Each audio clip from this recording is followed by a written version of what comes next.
भक्ति की बताई गई थी। और ये हम अर्थपंचक बता रहे थे ना।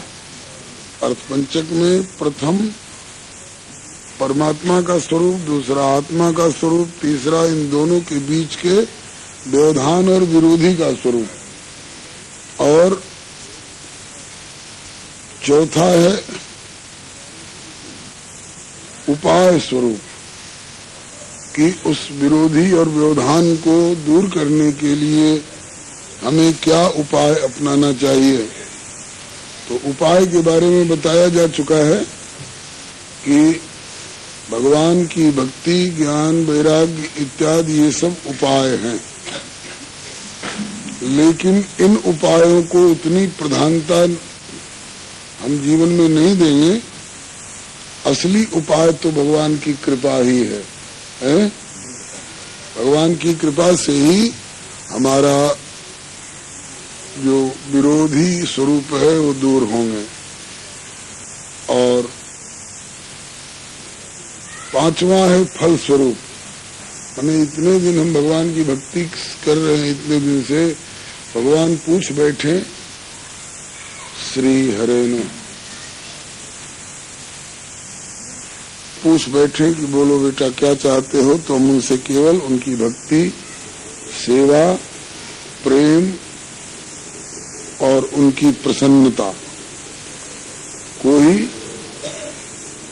याचना करें। संसारी कोई पदार्थ भगवान से मांगने में हमारी जो भक्ति की मूल फसल है उसमें फर्क पड़ जाता है। अब अभी बताए ना कि भक्ति के मुख्य 3 कोर्स हैं। कौन कौन? पहला है अर्थ पंचक तत्वज्ञा, और दूसरा है पंच संस्कार संयुता, पंच संस्कार से भी संयुक्त हो। पंच संस्कार भी कल बताया जा चुका है। क्या क्या है? कंठी, तिलक, छाप, मंत्र और नाम। तो ये पंच संस्कार से संयुक्त भी होना चाहिए दीक्षा लेने वाले को। और भक्ति के 2 कोर्स बताए ना, 3 कोर्स प्रमुख हैं। पहला है अर्थ पंचक को जानने वाला हो, दूसरा हो पंच संस्कार से संयुक्त हो, और तीसरा है अकारत त्रय की भावना से सदा युक्त रहे। अकारत त्रय माने 3 अकार, इनको भी लिख लीजिए। 3 अकार से युक्त हो। 3 अकार कौन कौन है? तीनों में अनन्य शब्द लगेगा। अनन्य शेषत्व, अनन्य शेषत्व पहला है। अनन्य शेषत्व,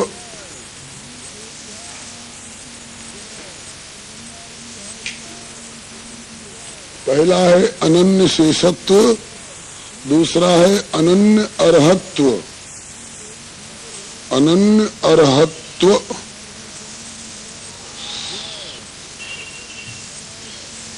अनन्य अर्हत्व 2 हो गया ना।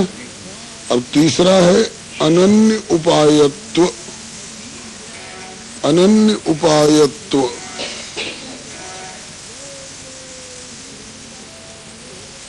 इसका मतलब तो मेरे ख्याल में बताया जा चुका है। अनन्य शेषत्व का मतलब है कि हम दूसरे के शेष, दूसरे के अंश नहीं हैं, हम केवल प्रभु के अंश हैं। हम प्रभु के हैं।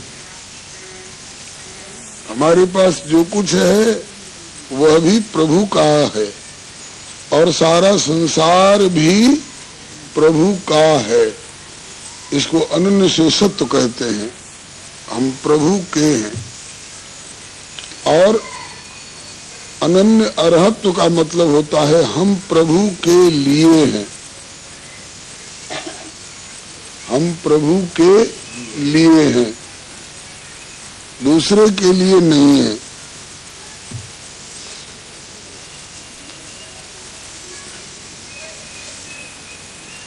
जैसे पत्नी पति के लिए है, ऐसे हम जीव केवल प्रभु के लिए है। अब प्रभु अब हमको जहां लगा करके जो भी सेवा लेना चाहे उसका संपादन करना हमारा कर्तव्य है। और तीसरा क्या है? अनन्य उपायत्व। अनन्य उपायत्व का मतलब कि हमारा कुछ भी होना है, हमारी व्यवस्था, हमारा संचालन केवल प्रभु के द्वारा ही होगा। दूसरा कोई चाहे कि हम इनको रसातल में भेज दें या इनको हम ब्रह्मलोक में भेज दें, तो दूसरे के भेजे हुए हम कहीं इधर उधर होने वाले नहीं हैं। हम प्रभु के द्वारा संचालित व्यवस्थित हैं।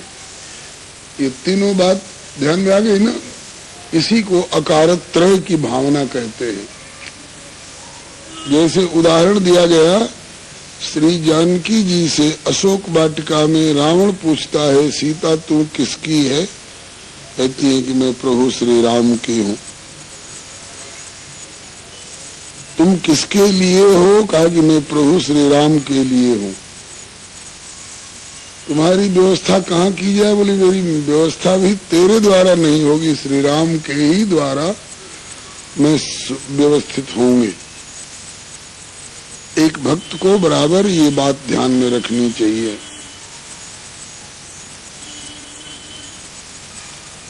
अब आज जो बाकी रह गया है बताना, वो बताया जा रहा है दैनिक नियमावली। दैनिक नियमावली। जो जो लोग दीक्षा ले चुके हैं अथवा लेना चाह रहे हैं, वो लोग बतावें सूर्योदय के बाद तक सोने की आदत तो नहीं है। अगर कोई सूर्योदय के बाद तक सोने वाले हो तो कृपा करके हाथ उठाइए। नहीं है? ये तो बड़ी अच्छा। नाइट ड्यूटी करते होंगे तब ना, है? आलस के मारे? तो ये तो गलत बात है। आप सारी सृष्टि में खोज करके देख आइए, पशु पक्षी भी सूर्योदय के बाद सोते हुए नहीं मिलेंगे। ये बात हमारी झूठी तो नहीं है? पशु पक्षी भी सूर्योदय से पहले जग जाते हैं, और हम मनुष्य हो करके भी सूर्योदय के बाद तक सोते रहें तो माना जाएगा कि हमसे वो पशु पक्षी ज्यादा अच्छे हैं। सूर्योदय के बाद कभी नहीं सोना चाहिए। अब कोई नाइट ड्यूटी करके आया है रात भर जग करके, तब तो उसको सोना पड़ेगा। लेकिन वो भी कब सोए? सवेरे का अपना नित्य कृत्य करके उसके बाद निश्चिंत समय मिले तो सोए। लेकिन रात के सोए हुए और हम बहुत देर तक सोए रहे सूर्योदय के बाद, ये बात अच्छी नहीं है। अंग्रेजी में भी लोग कहते हैं early to bed and early to rise makes a man healthy wealthy and wise. समय से सोइए और समय से जग जाइए, तो ऐसी क्रिया उस व्यक्ति को हेल्दी माने स्वस्थ बनाएगी, वो बीमार कम पड़ेगा। वेल्दी माने वो कुछ कमाई करके धन भी संग्रह कर सकेगा, संपन्न भी होगा। और वाइज माने बुद्धिमान भी होगा, समझदारी भी उसकी अच्छी होगी। तो सूर्योदय से पहले जग जाना चाहिए। आप लोग वचन दीजिए सूर्योदय से पहले ही जग जाएंगे ना, तब ठीक है। अच्छा, जगने के समय बहुत लोग याद करते हैं कि आज क्या क्या सपना देखा है। बहुत लोग याद करते हैं कि आज अभी सवेरे से हमें आगे क्या क्या करना है। तो अगर इन बातों पर विचार करना जरूरी हो तो ये सब बाद में विचार करेंगे। जगते ही जगते किसको याद करना चाहिए? हाँ, सबसे पहले भगवान को याद करना चाहिए, अपने इष्ट देव को। और जिन गुरुदेव के माध्यम से हमको सुंदर सुंदर शिक्षा मिली है, उत्तम रास्ता मिला है, उन गुरुदेव को भी मन ही मन स्मरण करके और प्रणाम करना चाहिए। बात जच रही है? अच्छा, इसके बाद खाट से, पलंग से, तख्त से उतरना होगा नीचे। धरती पर पांव रखने के पहले धरती माता को प्रणाम करेंगे। हे माता, आप सारे संसार के जीवों को अपनी गोद में धारण करती हो, इसलिए धरणी कहलाती हो, धरित्री कहलाती हो। आप प्रभु की प्रिया हो, जैसे लक्ष्मी जी हैं ऐसे ही आप भी भूदेवी हो। तो आपके ऊपर मैं पांव धरने जा रहा हूं, ये मेरे द्वारा अपराध हो रहा है, लेकिन क्षमा करना। मैं तो बच्चा हूं आपका, बच्चा माँ की गोद को छोड़ करके इधर उधर कहाँ जाएगा। बात समझ में आ रही है ना? अच्छी लग रही है बात में? धरती माता को प्रणाम करके तब इन पर पांव रखना चाहिए। इसके बाद घर में ठाकुर जी की सेवा पूजा जहां होती हो, जिस कमरे में, चाहे जिस अलमारी में, चाहे जिस दराज में, वहां ठाकुर जी का कमरा अगर बंद है तो भीतर अभी नहीं घुसेंगे, क्योंकि स्नान नहीं किए हैं। दरवाजे पर ही मत्था टेक करके प्रणाम करेंगे और प्रभु से प्रार्थना करेंगे कि हे प्रभु, आज की रात आपकी कृपा से सुखपूर्वक विश्राम पाया मैंने, और रात्रि के विश्राम से अब आज की सेवा के लायक हो करके मैं फिर आपकी सेवा में हाजिर होऊंगा। अभी मुझे थोड़ी देर की अनुमति मिले जिससे कि मैं जाऊं और शौच, स्नान इत्यादि करके और तैयार होकर आपकी सेवा में आ जाऊं। ठीक है ना? प्रणाम करके भगवान से अनुमति मांग ले कि अभी मैं स्नान करके आ रहा हूं प्रभु। और घर में जो भी आपके सामने आपसे बड़े मिले, माता जी, पिताजी, भैया जी, भौजाई जी, सास जी, ससुर जी, जेठ जी, और भी जो अपने से बड़े हों, उनको प्रणाम करें। उनकी प्रसन्नता होगी। देखो मेरी बहू, मेरी बेटी, मेरा बेटा कितना शिष्ट है, सज्जन है कि मुझे प्रणाम करता है। तो वे खुश होकर आशीर्वाद देंगे, सुखी रहो, चिरंजीव रहो। तो उनमें से सबकी बात तो पूरी नहीं होती है, लेकिन कोई कोई जो सत्यवादी होते हैं, जो अपने वचन पर नियंत्रण रखते हैं, अगर वे कह दें कि सुखी रहो तो हमारा दुख भी बहुत हद तक दूर होगा, हम सुखी होंगे, हमारी आयु भी बढ़ेगी। मनु जी ने कहा है, अभिवादनशीलस्य नित्यम वृद्धोपसेविनाम चत्वारि तस्य वर्धन्ते आयुर्वित्तम यशोबलम।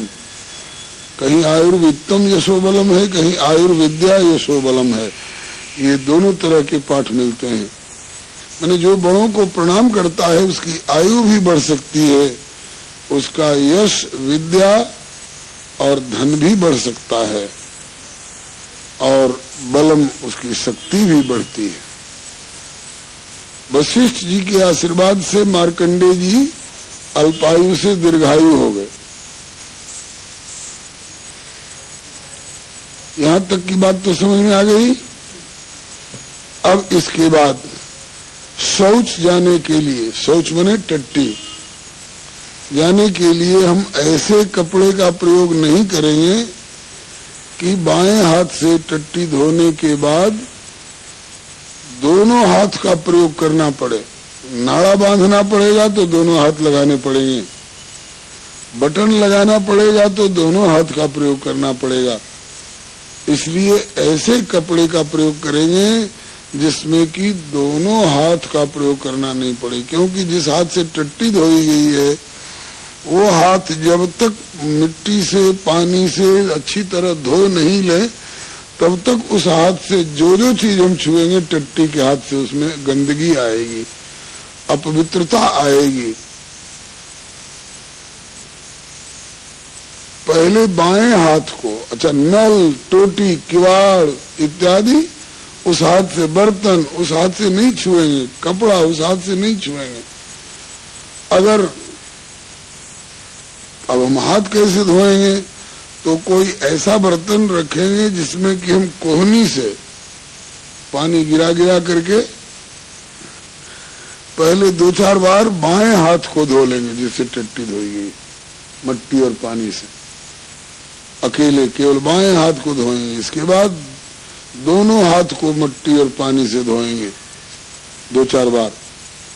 उसके बाद 1-2 बार दोनों पांव को भी मिट्टी और पानी से धोएंगे, क्योंकि टट्टी धोते समय उस गंदे जल का छींटा पांव पर भी पड़ता है कि नहीं, पड़ता है ना। और हमको चूंकि भगवान की सेवा में जाना है, इसलिए जहां तक हो सके, जहां तक संभव हो, सफाई पवित्रता का ध्यान रखना कर्तव्य होता है। उसके बाद कुल्ला करेंगे, दातुन करेंगे। कुल्ला और दातुन करने के लिए ख्याल रखना चाहिए कि जिधर सूर्य नारायण हो, चंद्रमा हो, अथवा कोई हमारे पूज्य लोग हों, देवी देवता हों, तो उधर मुंह करके कुल्ला नहीं करना चाहिए। और बहुत लोग दातुन अथवा ब्रश लेकर के और पूरे बरामदे में घूमते रहते हैं, और यहाँ भी थू थू, वहां भी थू थू, पूरा सब जगह गंदा करते फिरते हैं। ऐसा नहीं करना चाहिए। एक जगह बैठ करके कुल्ला दातुन करना चाहिए, और जहाँ कुल्ला दातुन वगैरह किए वहां थोड़ा जल गिरा करके साफ कर देना चाहिए, जिससे कोई ये न कहे कि कैसा गंदा आदमी आया कि यहाँ मक्खी भिनका करके चला गया। शिकायत आवे ऐसा कोई काम नहीं करना चाहिए। इसके बाद पवित्र जल से स्नान करना। स्नान के बाद सूर्य नारायण को अर्घ देना। तुलसी जी हो तो उनमें भी थोड़ा जल दे दें, और फिर पवित्र आसन पर बैठकर, कंबल हो चाहे कुश का आसन हो, वो भी कुछ नहीं हो तो एक टाट अथवा बोड़े का टुकड़ा ही हो, लेकिन वो आसन पूजन वाला एक अलग अपना चाहिए। ऐसा नहीं कि उस पर बच्चों ने पेशाब भी किया है और उसी पर दाल और सब्जी भी टपकी हुई है और उसी पर बैठ के हम पूजा कर रहे हैं। नहीं, पूजा का आसन एक पवित्र अलग होना चाहिए। वो चाहे टाट का टुकड़ा ही हो तो क्या, पवित्र आसन पर बैठ करके भगवान का भजन करना। आसन पर बैठ करके गुरु जी के द्वारा बताए हुए नियम से तिलक कर लेंगे। तिलक करने के बाद फिर माला उठाएंगे और जप करेंगे। जप में मंत्र 2-3 तरह के दिए जाते हैं। एक मंत्र तो मूल मंत्र है, वो केवल आसन पर बैठ करके, स्नान के बाद आसन पर बैठ करके तिलक लगा करके माला से ही जप किया जा सकता है। गुरु मंत्र का हर जगह चलते फिरते गंदी फंदी हालत में जप नहीं करना चाहिए। अर्थ का विचार तो कहीं भी किया जा सकता है, लेकिन जप स्नान के बाद पवित्र आसन पर बैठ करके तिलक लगा करके ही जप किया जा सकता है। दूसरा मंत्र होता है शरणागति मंत्र। शरणागति मंत्र कहीं भी किसी भी हालत में हम जप सकते हैं। एक और मंत्र होता है मंत्रद्वय अथवा मंत्र रत्न। उस मंत्र से भगवान को प्रणाम किया जा सकता है। भगवान को कोई वस्तु अर्पण की जा सकती है, भोग लगाना हो चाहे कुछ अर्पण करना हो, तो मंत्रद्वय का प्रयोग किया जा सकता है।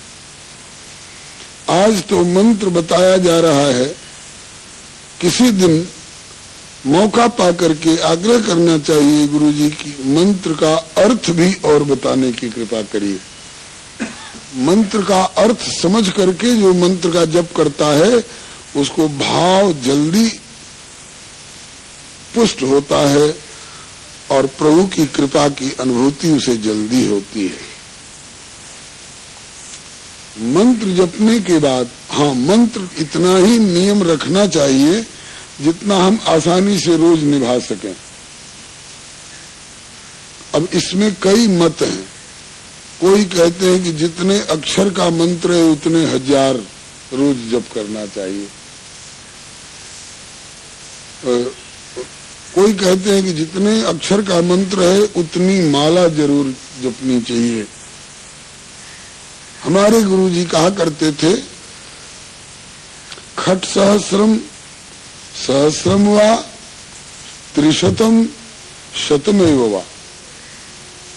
तो जिन लोगों को घर परिवार से कोई मतलब नहीं, केवल अपना भजन करना ही जिनके जीवन में एकमात्र काम है, तो वो लोग तो चाहे जितने 1000 और जितने लाख का नियम ले लें, लेकिन जिनके जिम्मे खेती है, नौकरी है, व्यापार है, बाल बच्चे हैं, कई तरह की सेवाएं हैं, उन लोगों को गुरुजी हमारे प्रयागराज वाले श्री महाराज जी, श्री फलाहारी बाबा सरकार बताते थे, कम से कम 1 माला का नियम जरूर करना चाहिए, उससे ज्यादा जितना हो सके।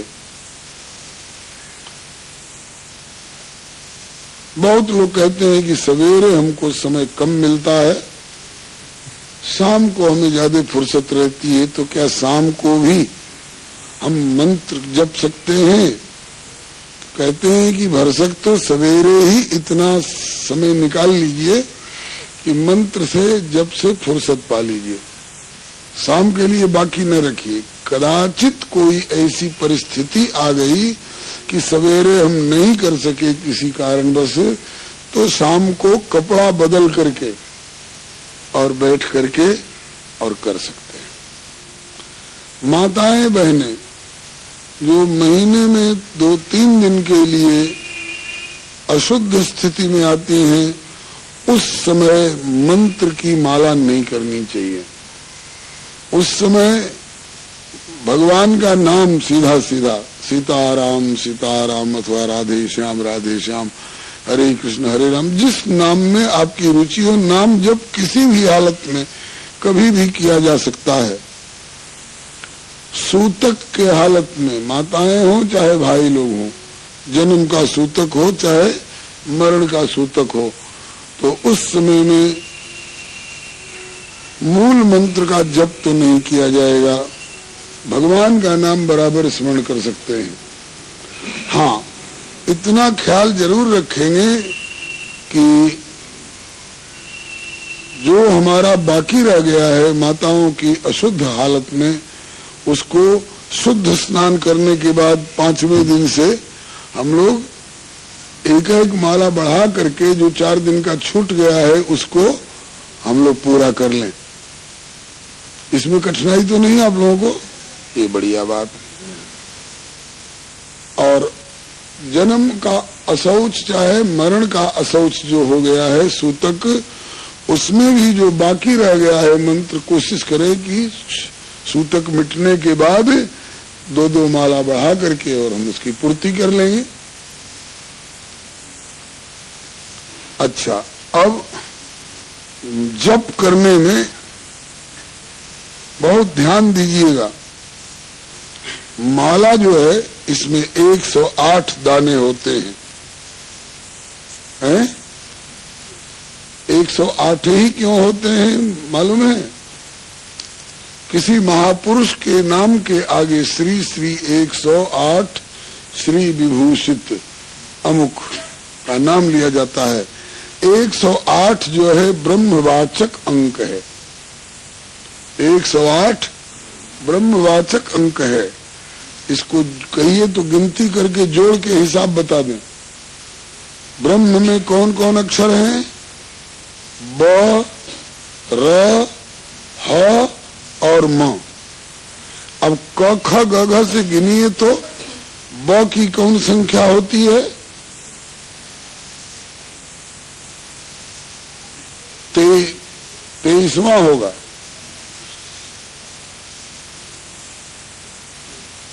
ब 23वां अक्षर है ना, और र 27वां अक्षर। 23 और 27 कितना हुआ? 50। उसके बाद ह 33वां अक्षर है, कितना हो गया? 83। और म 25वां अक्षर है। 83 में 25 जोड़ी की दीजिए तो 108 होगा। ये ब्रह्मवाचक अंक है। और अब ध्यान दीजिए, हम जप करते जा रहे हैं, जप करते जा रहे हैं, और अगर हमारी माला का सुमेर तक हम पहुंच गए तो फिर आगे नहीं बढ़ना चाहिए, यहां से वापस हो जाना चाहिए।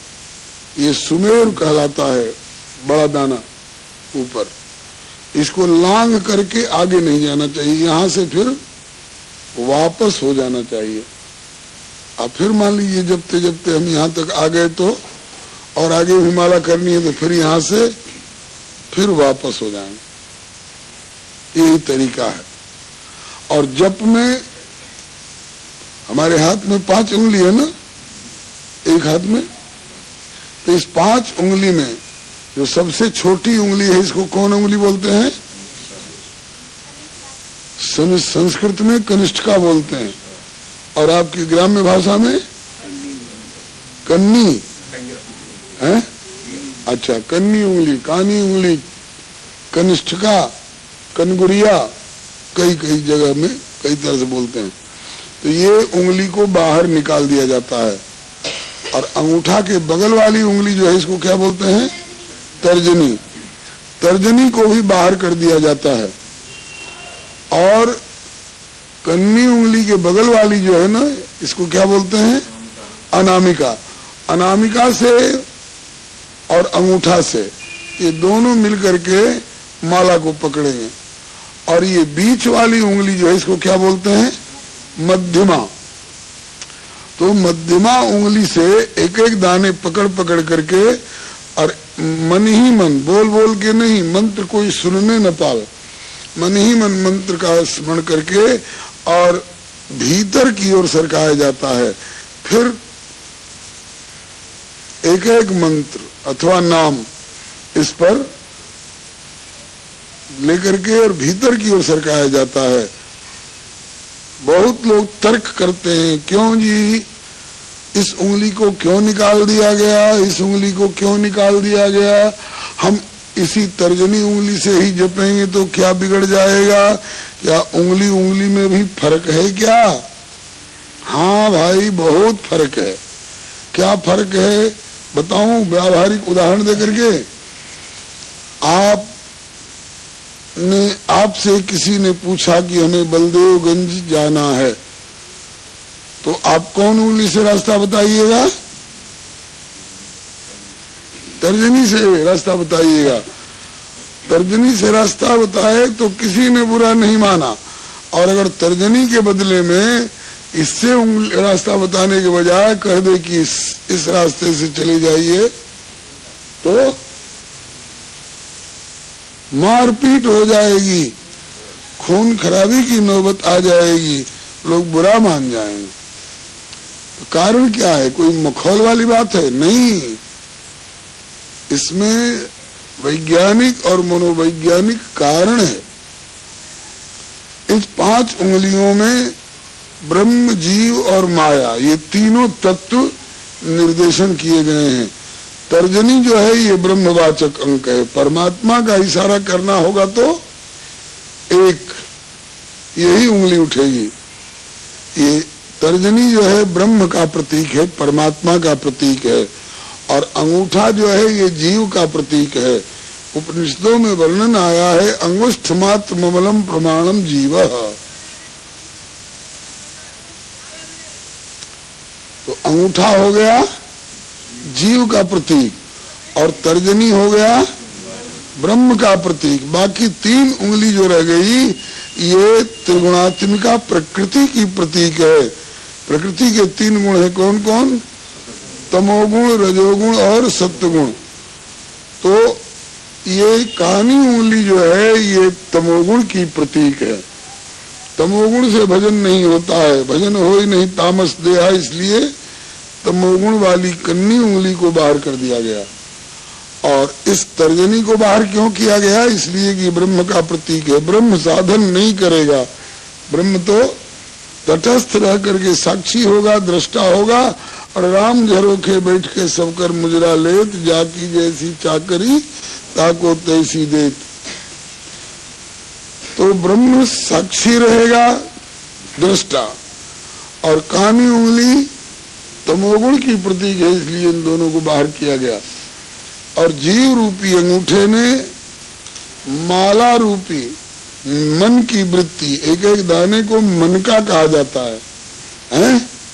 तो ये हमारे मन की एक एक वृत्ति के प्रतीक हैं। तो कहा जाता है कि अरे जीव रूपी अंगूठा, तू रजोगुण रूपी अनामिका के सहारे अपने मन की वृत्ति को पकड़, और मध्यमा के सहारे जो सत्वगुण का प्रतीक है, इसके सहारे मंत्र के द्वारा अपने मन की एक एक वृत्ति को खींच खींच कर बाहर से भीतर की ओर कर। बाहर क्या है? तमोगुणी संसार है, और भीतर क्या है?